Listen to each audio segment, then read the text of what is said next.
ਪਿਛਲੀ ਵੀਡੀਓ ਤੇ ਅਸੀਂ ਤੁਹਾਡੇ ਕਮੈਂਟਸ ਧਿਆਨ ਨਾਲ ਪੜ੍ਹੇ। 90% ਕਮੈਂਟ ਵਿੱਚ ਇੱਕੋ ਗੱਲ ਸੀ, 1 ਰੁਪਏ ਦਾ ਮੈਸੇਜ ਤਾਂ ਆਇਆ ਪਰ ਅਸਲੀ ਪੈਸਾ ਨਹੀਂ ਆਇਆ। ਤੇ ਇਹ ਕੰਪਲੇਂਟ ਸਭ ਤੋਂ ਜ਼ਿਆਦਾ ਪੰਜਾਬ ਗ੍ਰਾਮੀਣ ਬੈਂਕ ਅਕਾਊਂਟ ਹੋਲਡਰਸ ਤੋਂ ਆਈ। ਕੁਝ SBI ਅਕਾਊਂਟ ਹੋਲਡਰਸ ਨੇ ਵੀ ਇਹ ਗੱਲ ਲਿਖੀ। ਤਾਂ ਆਖਿਰ ਗ੍ਰਾਮੀਣ ਬੈਂਕ ਵਾਲੇ ਹੀ ਕਿਉਂ ਸਭ ਤੋਂ ਜ਼ਿਆਦਾ ਅਫੈਕਟਡ ਨੇ? ਕਿ ਇਹਨਾਂ ਦਾ ਪੈਸਾ ਫਸਿਆ ਹੋਇਆ ਹੈ ਕਿ ਫਿਰ ਕਦੇ ਨਹੀਂ ਆਏਗਾ? ਕਈ ਭੈਣਾਂ ਨੇ ਤਾਂ ਇਹੀ ਲਿਖਿਆ ਕਿ ਉਹਨਾਂ ਦੇ ਪਿੰਡ ਵਿੱਚ 10-10 ਘਰਾਂ ਦੇ ਅਕਾਊਂਟ ਗ੍ਰਾਮੀਣ ਬੈਂਕ ਵਿੱਚ ਨੇ ਤੇ ਲਗਭਗ ਸਭ ਦਾ ਹੀ ਪੈਸਾ ਰੁਕਿਆ ਹੋਇਆ ਹੈ। ਤਾਂ ਇਹ ਸਵਾਲ ਵੱਡਾ ਹੋ ਗਿਆ ਹੈ ਕਿ ਕੀ ਇਹ ਸਿਰਫ 1-2 ਲੋਕ ਨੇ ਜਾਂ ਸੱਚਮੁੱਚ ਗ੍ਰਾਮੀਣ ਬੈਂਕ ਦੇ ਅਕਾਊਂਟ ਹੋਲਡਰਸ ਨਾਲ ਕੋਈ ਵੱਖਰਾ ਸਿਸਟਮ ਇਸ਼ੂ ਹੈ? ਅੱਜ ਦੀ ਵੀਡੀਓ ਵਿੱਚ ਅਸੀਂ ਸਿਰਫ ਇਹੀ ਸਮਝਾਂਗੇ ਸਟੈਪ ਬਾਈ ਸਟੈਪ। ਸਤਿ ਸ਼੍ਰੀ ਅਕਾਲ, ਮੈਂ ਹਾਂ ਸੋਨੀਆ ਤੇ ਤੁਸੀਂ ਦੇਖ ਰਹੇ ਹੋ ਬੈਠਕ ਪੰਜਾਬ। ਸਭ ਤੋਂ ਪਹਿਲਾਂ ਇਹੀ ਸਮਝਣਾ ਜ਼ਰੂਰੀ ਹੈ ਕਿ ਇਹ 1 ਰੁਪਏ ਦਾ ਮੈਸੇਜ ਆਖਿਰ ਹੈ ਕੀ। ਇਸ ਦਾ ਤਾਲੁਕ ਪੰਜਾਬ ਗਵਰਨਮੈਂਟ ਦੀ ਮੁੱਖ ਮੰਤਰੀ ਮਾਵਾਂ ਧੀਆਂ ਸਤਕਾਰ ਯੋਜਨਾ ਨਾਲ ਹੈ, ਜਿਸ ਵਿੱਚ ਜਨਰਲ ਕੈਟੇਗਰੀ ਦੀਆਂ ਮਹਿਲਾਵਾਂ ਨੂੰ 1000 ਰੁਪਏ ਤੇ SC ਕੈਟੇਗਰੀ ਦੀਆਂ ਮਹਿਲਾਵਾਂ ਨੂੰ 1500 ਰੁਪਏ ਮਹੀਨੇ ਦਿੱਤੇ ਜਾਂਦੇ ਨੇ ਡਾਇਰੈਕਟ ਬੈਨੀਫਿਟ ਟ੍ਰਾਂਸਫਰ ਯਾਨੀ DBT ਰਾਹੀਂ। ਜਦੋਂ ਕਿਸੇ ਬੈਨੀਫਿਸ਼ਰੀ ਦਾ ਅਕਾਊਂਟ ਵੈਰੀਫਾਈ ਹੁੰਦਾ ਹੈ ਤਾਂ ਉਸ ਨੂੰ ਬੈਂਕ ਅਕਾਊਂਟ ਚੈੱਕ ਕਰਨ ਲਈ ਇੱਕ ਛੋਟਾ ਟੈਸਟ ਟ੍ਰਾਂਜੈਕਸ਼ਨ ਭੇਜਿਆ ਜਾਂਦਾ ਹੈ, ਜਿਹੜਾ ਅਕਸਰ 1 ਰੁਪਏ ਦਾ ਹੁੰਦਾ ਹੈ। ਇਸ ਦਾ ਮਤਲਬ ਇਹੀ ਹੈ ਕਿ ਤੁਹਾਡਾ ਅਕਾਊਂਟ ਸਿਸਟਮ ਵਿੱਚ ਪਹਿਚਾਨਿਆ ਗਿਆ ਹੈ, ਪਰ ਇਸ ਦਾ ਇਹੀ ਮਤਲਬ ਬਿਲਕੁਲ ਨਹੀਂ ਕਿ ਅਸਲੀ 1000 ਜਾਂ 1500 ਰੁਪਏ ਵੀ ਉਸੇ ਵੇਲੇ ਆ ਗਏ ਨੇ। ਬਹੁਤ ਸਾਰੇ ਲੋਕ ਇਹਨਾਂ ਨੂੰ ਗਲਤ ਸਮਝ ਲੈਂਦੇ ਨੇ ਤੇ ਫਿਰ ਕਮੈਂਟਸ ਕਰਦੇ ਨੇ ਕਿ ਪੈਸਾ ਨਹੀਂ ਆਇਆ। ਹੁਣ ਸਵਾਲ ਹੈ ਕਿ ਜਦੋਂ 1 ਰੁਪਏ ਦਾ ਟੈਸਟ ਟ੍ਰਾਂਜੈਕਸ਼ਨ ਆ ਗਿਆ ਤਾਂ ਫਿਰ ਅਸਲੀ ਪੈਸਾ ਕਿਉਂ ਰੁਕ ਗਿਆ? ਇਸ ਦਾ ਪਹਿਲਾ ਵੱਡਾ ਕਾਰਨ ਹੈ ਆਧਾਰ ਸੀਡਿੰਗ ਤੇ ਲਿੰਕਿੰਗ ਦਾ ਫਰਕ। ਬਹੁਤ ਸਾਰੇ ਲੋਕ ਸਮਝਦੇ ਨੇ ਕਿ ਜਦੋਂ ਉਹਨਾਂ ਦਾ ਆਧਾਰ ਬੈਂਕ ਵਿੱਚ ਲਿੰਕ ਹੋ ਗਿਆ ਤਾਂ DBT ਪੇਮੈਂਟ ਵੀ ਆ ਜਾਏਗਾ, ਪਰ ਟੈਕਨੀਕਲ ਤੌਰ ਤੇ ਇਹਨਾਂ ਦੋ ਚੀਜ਼ਾਂ ਵਿੱਚ ਵੱਡਾ ਫਰਕ ਹੈ। ਬੈਂਕ ਵਿੱਚ ਆਧਾਰ ਲਿੰਕ ਹੋਣਾ ਸਿਰਫ KYC ਪਰਪਸ ਲਈ ਹੈ। ਅਸਲੀ DBT ਪੇਮੈਂਟ ਉਦੋਂ ਹੀ ਆਂਦੀ ਹੈ ਜਦੋਂ ਤੁਹਾਡਾ ਆਧਾਰ NPCI ਮੈਪਰ ਵਿੱਚ ਸੀਡ ਹੋਇਆ ਹੋਵੇ। ਜੇਕਰ ਤੁਹਾਡਾ ਅਕਾਊਂਟ NPCI ਮੈਪਰ ਵਿੱਚ ਸੀਡ ਨਹੀਂ ਹੈ ਤਾਂ ਪੈਸਾ ਸਕੀਮ ਵੱਲੋਂ ਭੇਜਿਆ ਤਾਂ ਜਾਂਦਾ ਹੈ ਪਰ ਉਸ ਦਾ ਟ੍ਰਾਂਜੈਕਸ਼ਨ ਫੇਲ ਹੋ ਜਾਂਦਾ ਹੈ ਜਾਂ ਕਿਸੇ ਦੂਜੇ ਪੁਰਾਣੇ ਅਕਾਊਂਟ ਵਿੱਚ ਚਲਾ ਜਾਂਦਾ ਹੈ। ਦੂਜਾ ਕਾਰਨ ਹੈ ਐਪਲੀਕੇਸ਼ਨ ਦਾ ਸਟੇਟਸ। ਬਹੁਤ ਵਾਰ ਸਟੇਟਸ ਅਪਰੂਵਡ ਦਿਖਦਾ ਹੈ, ਪਰ ਇਸ ਦਾ ਮਤਲਬ ਇਹ ਨਹੀਂ ਕਿ ਪੇਮੈਂਟ ਤੁਰੰਤ ਰਿਲੀਜ਼ ਹੋ ਗਈ ਹੈ। ਅਪਰੂਵ ਸਟੇਟਸ ਦਾ ਮਤਲਬ ਹੈ ਕਿ ਤੁਹਾਡੀ ਐਪਲੀਕੇਸ਼ਨ ਸਹੀ ਮੰਨੀ ਗਈ ਹੈ, ਪਰ ਪੇਮੈਂਟ ਅੱਜ ਵੀ ਬੈਚਸ ਵਿੱਚ ਪ੍ਰੋਸੈਸ ਹੁੰਦੀ ਹੈ। ਕਈ ਵਾਰ ਇਸ ਪ੍ਰੋਸੈਸ ਨੂੰ 7 ਤੋਂ 15 ਦਿਨ ਤੱਕ ਦਾ ਸਮੇਂ ਵੀ ਲੱਗ ਜਾਂਦਾ ਹੈ। ਹੁਣ ਅਸੀਂ ਪਾਰਟ 2 ਵਿੱਚ ਗੱਲ ਕਰਾਂਗੇ ਸਿਰਫ ਪੰਜਾਬ ਗ੍ਰਾਮੀਣ ਬੈਂਕ ਤੇ ਫੋਕਸ ਕਰਕੇ ਕਿ ਇਹਨਾਂ ਅਕਾਊਂਟ ਹੋਲਡਰਸ ਦਾ ਪੈਸਾ ਸਭ ਤੋਂ ਜ਼ਿਆਦਾ ਕਿਉਂ ਰੁਕ ਰਿਹਾ ਹੈ। ਪੰਜਾਬ ਗ੍ਰਾਮੀਣ ਬੈਂਕ, ਜਿਸ ਨੂੰ ਆਮ ਬੋਲਚਾਲ ਵਿੱਚ ਲੋਕ ਗ੍ਰਾਮੀਣ ਬੈਂਕ ਵੀ ਕਹਿੰਦੇ ਨੇ, ਇਸ ਦਾ ਸਟਰਕਚਰ ਬਾਕੀ ਪ੍ਰਾਈਵੇਟ ਜਾਂ ਨੈਸ਼ਨਲ ਬੈਂਕ ਨਾਲੋਂ ਵੱਖਰਾ ਹੈ। ਇਹਨਾਂ ਰੀਜਨਲ ਰੂਰਲ ਬੈਂਕਸ ਦੀ ਸਪਾਂਸਰਸ਼ਿਪ ਪੰਜਾਬ ਨੈਸ਼ਨਲ ਬੈਂਕ ਵੱਲੋਂ ਕੀਤੀ ਜਾਂਦੀ ਹੈ ਤੇ ਇਹਨਾਂ ਦਾ ਕੋਰ ਬੈਂਕਿੰਗ ਸਿਸਟਮ ਵੀ ਉਨਾ ਹੀ ਕਸਟਮਰ ਵੋਲਿਊਮ ਤੇ ਉਨਾ ਹੀ ਤੇਜ਼ ਸਰਵਰ ਇਨਫਰਾਸਟ੍ਰਕਚਰ ਤੇ ਨਹੀਂ ਚੱਲਦਾ ਜਿਹੜਾ ਵੱਡੇ ਕਮਰਸ਼ੀਅਲ ਬੈਂਕਸ ਕੋਲ ਹੁੰਦਾ ਹੈ। ਇਸ ਕਰਕੇ ਜਦੋਂ ਕਿਸੇ ਸਟੇਟ ਸਕੀਮ ਦਾ DBT ਇੱਕੋ ਨਾਲ ਵੱਡੀ ਗਿਣਤੀ ਵਿੱਚ ਟ੍ਰਾਂਜੈਕਸ਼ਨਸ ਭੇਜਿਆ ਜਾਂਦਾ ਹੈ ਤਾਂ ਗ੍ਰਾਮੀਣ ਬੈਂਕ ਵਰਗੇ ਰੀਜਨਲ ਰੂਰਲ ਬੈਂਕਸ ਦੀ ਪ੍ਰੋਸੈਸਿੰਗ ਸਪੀਡ ਥੋੜੀ ਹੋਰ ਦੇਰ ਲੱਗਦੀ ਹੈ। ਇਸ ਦਾ ਇੱਕ ਹੋਰ ਵੱਡਾ ਪਹਿਲੂ ਹੈ PFMS ਤੇ APBS ਸਿਸਟਮ ਨਾਲ ਇੰਟੀਗ੍ਰੇਸ਼ਨ ਦਾ।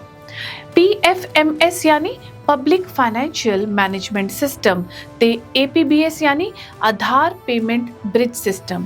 ਇਹਨਾਂ ਦੋ ਸਿਸਟਮਸ ਰਾਹੀਂ ਹੀ ਸਰਕਾਰ ਦਾ DBT ਪੈਸਾ ਬੈਂਕ ਅਕਾਊਂਟ ਤੱਕ ਪਹੁੰਚਦਾ ਹੈ। ਵੱਡੇ ਬੈਂਕਸ ਜਿਵੇਂ SBI ਜਾਂ PNB ਦਾ ਆਪਣਾ ਡਾਇਰੈਕਟ ਰੀਅਲ ਟਾਈਮ ਇੰਟੀਗ੍ਰੇਸ਼ਨ ਇਹਨਾਂ ਸਿਸਟਮਸ ਨਾਲ ਕਾਫੀ ਮਜ਼ਬੂਤ ਹੈ, ਪਰ ਰੀਜਨਲ ਰੂਰਲ ਬੈਂਕਸ ਕਈ ਵਾਰ ਆਪਣੇ ਸਪਾਂਸਰ ਬੈਂਕ ਦੇ ਥਰੂ ਹੀ ਇਹਨਾਂ ਸਿਸਟਮਸ ਨਾਲ ਜੁੜੇ ਹੁੰਦੇ ਨੇ। ਇਸ ਦਾ ਮਤਲਬ ਹੈ ਕਿ ਜਦੋਂ ਟ੍ਰਾਂਜੈਕਸ਼ਨ ਫਾਈਲ ਬੈਂਕ ਤੱਕ ਪਹੁੰਚਦੀ ਹੈ ਤਾਂ ਇਸ ਨੂੰ ਇੱਕ ਐਕਸਟਰਾ ਲੇਅਰ ਤੋਂ ਗੁਜ਼ਰਨਾ ਪੈਂਦਾ ਹੈ ਤੇ ਇਸੇ ਕਾਰਨ ਪ੍ਰੋਸੈਸ ਵਿੱਚ ਥੋੜੀ ਦੇਰ ਜ਼ਿਆਦਾ ਲੱਗ ਸਕਦੀ ਹੈ। ਇਹਨਾਂ ਤੋਂ ਇਲਾਵਾ ਕਈ ਗ੍ਰਾਮੀਣ ਬੈਂਕ ਅਕਾਊਂਟ ਅਜਿਹੇ ਵੀ ਹੁੰਦੇ ਹਨ ਜਿਹੜੇ ਲੰਬੇ ਸਮੇਂ ਤੋਂ ਇਨਐਕਟਿਵ ਜਾਂ ਡੋਰਮੈਂਟ ਰਹਿ ਚੁੱਕੇ ਹੁੰਦੇ ਨੇ। ਜੇਕਰ ਅਕਾਊਂਟ ਵਿੱਚ ਲੰਬੇ ਸਮੇਂ ਤੇ ਕੋਈ ਟ੍ਰਾਂਜੈਕਸ਼ਨ ਨਹੀਂ ਹੋਈ ਤਾਂ ਬੈਂਕ ਦੀ ਤਰਫੋਂ ਉਸ ਨੂੰ ਡੋਰਮੈਂਟ ਮਾਰਕ ਕਰ ਦਿੱਤਾ ਜਾਂਦਾ ਹੈ। ਅਜਿਹੇ ਅਕਾਊਂਟ ਵਿੱਚ DBT ਪੇਮੈਂਟ ਸਕਸੈਸਫੁਲੀ ਕ੍ਰੈਡਿਟ ਨਹੀਂ ਹੁੰਦੀ, ਸਗੋਂ ਟ੍ਰਾਂਜੈਕਸ਼ਨ ਬਾਉਂਸ ਹੋ ਕੇ ਵਾਪਸ ਚਲੀ ਜਾਂਦੀ ਹੈ। ਇਸ ਦਾ ਸੋਲੂਸ਼ਨ ਸਿਰਫ ਇਹੀ ਹੈ ਕਿ ਤੁਸੀਂ ਬ੍ਰਾਂਚ ਜਾ ਕੇ ਆਪਣਾ ਅਕਾਊਂਟ ਦੁਬਾਰਾ ਐਕਟਿਵ ਕਰਵਾਓ। ਕਈ ਕਮੈਂਟਸ ਵਿੱਚ ਇੰਨਾ ਤੁਸੀਂ ਵੀ ਦੇਖਿਆ ਹੋਵੇਗਾ ਕਿ ਕੁਝ ਲੋਕਾਂ ਦਾ SBI ਅਕਾਊਂਟ ਹੁੰਦੇ ਹੋਏ ਵੀ ਪੈਸੇ ਨਹੀਂ ਆਏ। ਇਸ ਦਾ ਕਾਰਨ ਅਕਸਰ ਇਹੀ ਹੁੰਦਾ ਹੈ ਕਿ ਉਹਨਾਂ ਦਾ NPCI ਮੈਪਰ ਵਿੱਚ ਪ੍ਰਾਇਮਰੀ ਬੈਂਕ ਹੋਰ ਕੋਈ ਹੈ। ਜੇਕਰ ਤੁਹਾਡੇ ਕੋਲ ਇੱਕ ਤੋਂ ਜ਼ਿਆਦਾ ਬੈਂਕ ਅਕਾਊਂਟ ਨੇ ਤਾਂ ਆਧਾਰ ਸਿਰਫ ਇੱਕ ਹੀ ਅਕਾਊਂਟ ਨਾਲ ਪ੍ਰਾਇਮਰੀ ਸੀਡ ਹੋ ਸਕਦਾ ਹੈ। ਜੇਕਰ ਮੈਪਰ ਗ੍ਰਾਮੀਣ ਬੈਂਕ ਦੇ ਪੁਰਾਣੇ ਜਾਂ ਬੰਦ ਹੋ ਚੁੱਕੇ ਅਕਾਊਂਟ ਵੱਲ ਪੁਆਇੰਟ ਕਰ ਰਿਹਾ ਹੈ ਤਾਂ ਪੈਸਾ ਅਸਲ ਐਕਟਿਵ SBI ਅਕਾਊਂਟ ਵਿੱਚ ਵੀ ਨਹੀਂ ਆਏਗਾ, ਸਗੋਂ ਉਸ ਪੁਰਾਣੇ ਮੈਪਿੰਗ ਵੱਲ ਚਲਾ ਜਾਏਗਾ ਜਾਂ ਬਾਉਂਸ ਹੋ ਜਾਏਗਾ। ऐसे करके सिर्फ बैंक बदलना काफी नहीं होता, सीडिंग भी अपडेट करानी पैंदी है। टेक्निकल कारणों तो इलावा एक होर गल भी समझनी जरूरी है।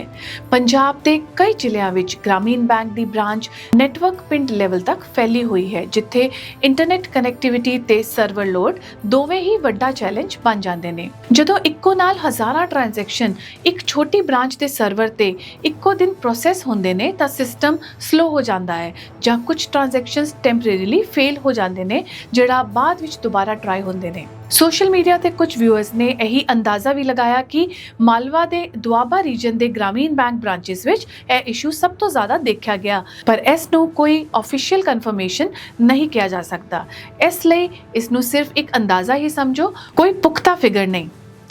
कई कमेंट्स विच व्यूअर्स ਇਹ ਮੰਗ ਵੀ ਕਰ ਰਹੇ ਹਨ ਕਿ ਸਰਕਾਰ ਗ੍ਰਾਮੀਣ ਬੈਂਕ ਅਕਾਊਂਟ ਹੋਲਡਰਸ ਲਈ ਵੱਖਰਾ ਹੈਲਪਲਾਈਨ ਜਾਰੀ ਕਰੇ ਤਾਂ ਕਿ ਉਹਨਾਂ ਦੀ ਸ਼ਿਕਾਇਤ ਜਲਦੀ ਸੁਣੀ ਜਾ ਸਕੇ। ਇਹ ਵੀ ਇੱਕ ਮੰਗ ਹੈ, ਕੋਈ ਐਲਾਨ ਨਹੀਂ ਹੋਇਆ ਹੈ ਅਜੇ ਤੱਕ ਇਸ ਬਾਰੇ। ਇਹਨਾਂ ਚੀਜ਼ਾਂ ਨੂੰ ਸਮਝਣ ਤੋਂ ਬਾਅਦ ਹੁਣ ਸਭ ਤੋਂ ਜ਼ਰੂਰੀ ਸਵਾਲ ਹੈ ਕਿ ਜਿਹੜਾ ਭੈਣਾਂ ਦਾ ਪੈਸਾ ਨਹੀਂ ਆਇਆ ਉਹਨਾਂ ਨੂੰ ਕੀ ਕਰਨਾ ਚਾਹੀਦਾ ਹੈ। ਸਭ ਤੋਂ ਪਹਿਲਾ ਸਟੈਪ ਹੈ ਕਿ ਤੁਸੀਂ ਮੁੱਖ ਮੰਤਰੀ ਮਾਵਾਂ ਧੀਆਂ ਸਤਕਾਰ ਯੋਜਨਾ.com ਤੇ ਜਾ ਕੇ ਆਪਣਾ ਐਪਲੀਕੇਸ਼ਨ ਸਟੇਟਸ ਚੈੱਕ ਕਰੋ। ਜੇਕਰ ਸਟੇਟਸ ਅਪਰੂਵਡ ਹੈ ਤਾਂ ਪੈਸਾ ਆਣਾ ਜ਼ਰੂਰ ਹੈ, ਸਿਰਫ ਪ੍ਰੋਸੈਸ ਵਿੱਚ ਹੈ। ਜੇਕਰ ਸਟੇਟਸ ਪੈਂਡਿੰਗ ਹੈ ਤਾਂ ਹੋਰ ਕੁਝ ਦਿਨਾਂ ਦਾ ਇੰਤਜ਼ਾਰ ਜ਼ਰੂਰੀ ਹੈ। ਜੇਕਰ ਸਟੇਟਸ ਰਿਜੈਕਟਡ ਹੈ ਤਾਂ ਰੀਜ਼ਨ ਪੜੋ ਤੇ ਡਾਕੂਮੈਂਟ ਠੀਕ ਕਰਕੇ ਦੁਬਾਰਾ ਅਪਲਾਈ ਕਰੋ। ਦੂਜਾ ਸਟੈਪ ਹੈ ਆਪਣੇ ਗ੍ਰਾਮੀਣ ਬੈਂਕ ਬ੍ਰਾਂਚ ਜਾ ਕੇ ਇਹੀ ਪੁੱਛਣਾ ਕਿ ਤੁਹਾਡਾ ਆਧਾਰ NPCI ਮੈਪਰ ਵਿੱਚ ਸੀਡ ਹੈ ਜਾਂ ਸਿਰਫ ਬੈਂਕ KYC ਵਿੱਚ ਲਿੰਕ ਹੈ। ਇਹਨਾਂ ਦੋਵਾਂ ਚੀਜ਼ਾਂ ਵਿੱਚ ਫਰਕ ਸਮਝਣਾ ਬਹੁਤ ਜ਼ਰੂਰੀ ਹੈ ਕਿਉਂਕਿ DBT ਸਿਰਫ ਸੀਡਿੰਗ ਨਾਲ ਹੀ ਕੰਮ ਕਰਦਾ ਹੈ। तीजा स्टेप है हेल्पलाइन 1100 ते कंप्लेंट दर्ज करवाना। कंप्लेंट करने वाले अपना एप्लीकेशन नंबर ते बैंक अकाउंट डिटेल्स नाल रखो ताकि कंप्लेन जल्दी रिजॉल्व हो सके। इन्हां तो इलावा जिन्हां भैणां दे घरां दे नज़दीक आंगनवाड़ी सेंटर जां सेवा केंद्र है ਉਹ ਉੱਥੇ ਜਾ ਕੇ ਆਪਣਾ ਐਕਨੋਲੇਜਮੈਂਟ ਨੰਬਰ ਦਿਖਾ ਕੇ ਸਟੇਟਸ ਪੁੱਛ ਸਕਦੀਆਂ ਨੇ। ਫੈਸਿਲਿਟੇਟਰ ਕੰਪਿਊਟਰ ਤੇ ਚੈੱਕ ਕਰਕੇ ਤੁਰੰਤ ਦੱਸਣ ਦੇ ਕਾਬਿਲ ਹੁੰਦੇ ਨੇ।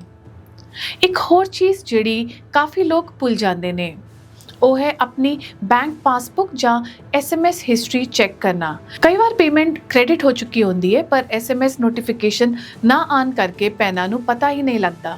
ਇਸ ਲਈ ਪਾਸਬੁੱਕ ਐਂਟਰੀ ਜਾਂ ਨੈਟ ਬੈਂਕਿੰਗ ਮਿਨੀ ਸਟੇਟਮੈਂਟ ਜ਼ਰੂਰ ਚੈੱਕ ਕਰੋ। ਮਹੀਨੇ ਦੀ 1 ਤਾਰੀਖ ਤੋਂ ਲੈ ਕੇ 10 ਤਾਰੀਖ ਤੱਕ ਦਾ ਰਿਕਾਰਡ ਦੇਖ ਕੇ ਹੀ ਇਹੀ ਕਨਫਰਮੇਸ਼ਨ ਕਰੋ ਕਿ ਪੈਸਾ ਆਇਆ ਹੈ ਜਾਂ ਨਹੀਂ। ਇੱਕ ਆਮ ਸਵਾਲ ਹੋਰ ਵੀ ਹੈ ਜਿਹੜਾ ਕਮੈਂਟਸ ਵਿੱਚ ਬਾਰ-ਬਾਰ ਆ ਰਿਹਾ ਹੈ, ਜੇਕਰ ਪੈਸਾ ਇਸ ਮਹੀਨੇ ਨਹੀਂ ਆਇਆ ਤਾਂ ਕੀ ਅਗਲੇ ਮਹੀਨੇ ਦੋਵੇਂ ਇੰਸਟਾਲਮੈਂਟਸ ਇਕੱਠੀਆਂ ਮਿਲਣਗੀ? ਇਸ ਬਾਰੇ ਕੋਈ ਆਫੀਸ਼ੀਅਲ ਸਟੇਟਮੈਂਟ ਅਜੇ ਬੈਠਕ ਪੰਜਾਬ ਕੋਲ ਨਹੀਂ ਹੈ, ਇਸ ਲਈ ਅਸੀਂ ਕੋਈ ਗਾਰੰਟੀ ਨਹੀਂ ਦੇ ਸਕਦੇ। ਜਦੋਂ ਵੀ ਸਰਕਾਰ ਵੱਲੋਂ ਇਸ ਬਾਰੇ ਕੋਈ ਸਪਸ਼ਟ ਜਾਣਕਾਰੀ ਆਵੇਗੀ ਅਸੀਂ ਤੁਹਾਡੇ ਤੱਕ ਸਭ ਤੋਂ ਪਹਿਲਾਂ ਪਹੁੰਚਾਵਾਂਗੇ।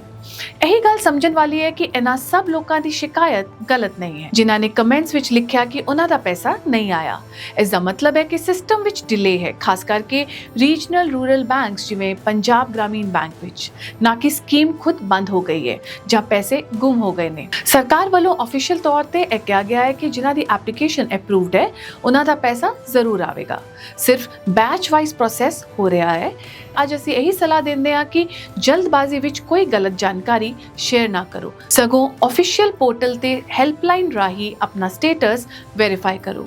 ਜੇਕਰ ਤੁਹਾਡਾ ਜਾਂ ਤੁਹਾਡੇ ਪਰਿਵਾਰ ਦਾ ਕੋਈ ਮੈਂਬਰ ਵੀ ਇਸ ਸਕੀਮ ਨਾਲ ਜੁੜਿਆ ਹੋਇਆ ਹੈ ਤੇ ਉਹਨਾਂ ਦਾ ਪੈਸਾ ਨਹੀਂ ਆਇਆ ਤਾਂ ਕਮੈਂਟ ਬਾਕਸ ਵਿੱਚ ਆਪਣਾ ਸਿਟੀ ਜਾਂ ਆਪਣਾ ਡਿਸਟ੍ਰਿਕਟ ਜ਼ਰੂਰ ਮੈਂਸ਼ਨ ਕਰੋ ਤਾਂ ਕਿ ਅਗਲੀ ਵੀਡੀਓ ਵਿੱਚ ਅਸੀਂ ਹੋਰ ਵਿਊਅਰਸ ਲਈ ਵੀ ਸਹੀ ਅਪਡੇਟ ਲੈ ਕੇ ਆ ਸਕੀਏ। ਜੇਕਰ ਤੁਹਾਨੂੰ ਇਹ ਜਾਣਕਾਰੀ ਫਾਇਦੇਮੰਦ ਲੱਗੀ ਹੋਵੇ ਤਾਂ ਇਸ ਨੂੰ ਲਾਈਕ ਕਰੋ, ਆਪਣੇ ਦੋਸਤਾਂ ਤੇ ਪਰਿਵਾਰ ਦੇ ਨਾਲ ਸ਼ੇਅਰ ਕਰੋ ਤੇ ਬੈਠਕ ਪੰਜਾਬ ਚੈਨਲ ਨੂੰ ਸਬਸਕ੍ਰਾਈਬ ਕਰਨਾ ਬਿਲਕੁਲ ਨਾ ਭੁੱਲੋ ਤਾਂ ਕਿ ਪੰਜਾਬ ਦੀ ਹਰ ਵੱਡੀ ਸਕੀਮ, ਡੀਬੀਟੀ ਜਾਂ ਗਵਰਨਮੈਂਟ ਅਪਡੇਟ ਤੁਹਾਨੂੰ ਸਭ ਤੋਂ ਪਹਿਲਾਂ ਮਿਲਦੀ ਰਹੇ। ਮੈਂ ਹਾਂ ਸੋਨੀਆ ਤੇ ਤੁਸੀਂ ਦੇਖ ਰਹੇ ਹੋ ਬੈਠਕ ਪੰਜਾਬ। ਧੰਨਵਾਦ।